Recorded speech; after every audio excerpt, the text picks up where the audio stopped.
Hello, this is Mrs. Boots, and we're going to look at finding all of our properties from a graph, every single one of them. So the first thing we need to know is what kind of function is it? Well, I have a U-shape here, so U-shape tells me I have a wonderful quadratic, okay? And is my quadratic even or odd? So can I slice this in half vertically, or is this where quadrant 1 equals quadrant 3? And the answer is even, because I can slice it vertically, okay? So we're going to look at our transformations. Okay, so transformations. So I have a vertex down here, right? It's at 1, -4.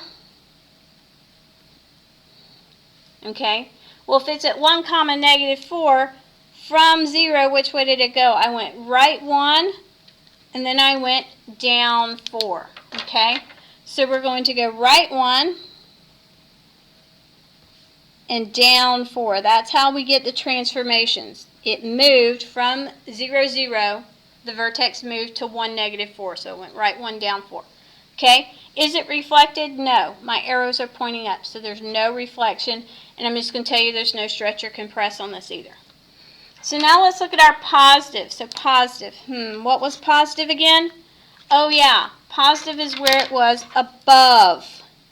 It is above the x-axis. Negative means below the x-axis. So I'm looking at where my y's are positive versus where they're negative. So I'm going to highlight my above just so I can keep it straight. So I got my above parts, and I need to know where it hits the x-axis. So I see I have a root at -1.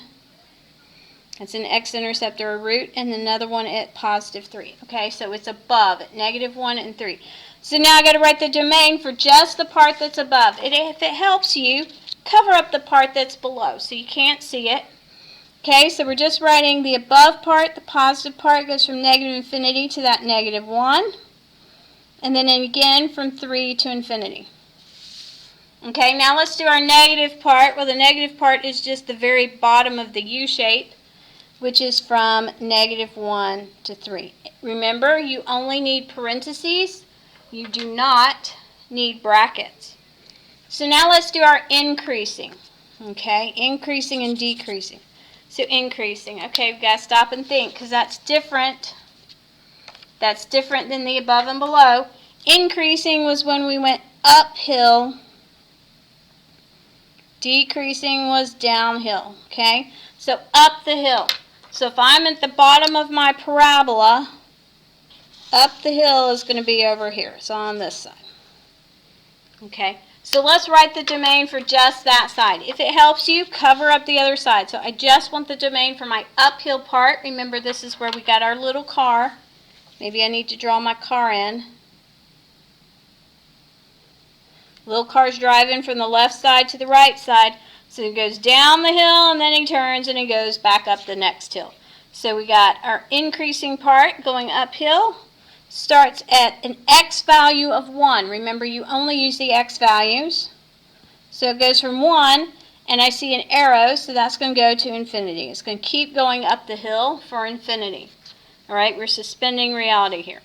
Now down the hill, I'm going to cover up that uphill part because I don't want to see it. Down the hill starts where? Well, that starts over here at -infinity on my x. Goes until it hits bottom, but remember, we want only the x value, so I just want the 1. So I'm going from -infinity to +1. All right, there's my downhill. Now let's look at our end behaviors. All right, so real easy. On the left side, what's x doing? X always goes -infinity. Not a big deal. Okay, and then I got my right side. X goes to +infinity, always. Okay, so I know that part. Every time I know that part. Okay, so now let's look on the left side. X is -infinity. What's y doing? Y is going up to +infinity, so I put a little +infinity here.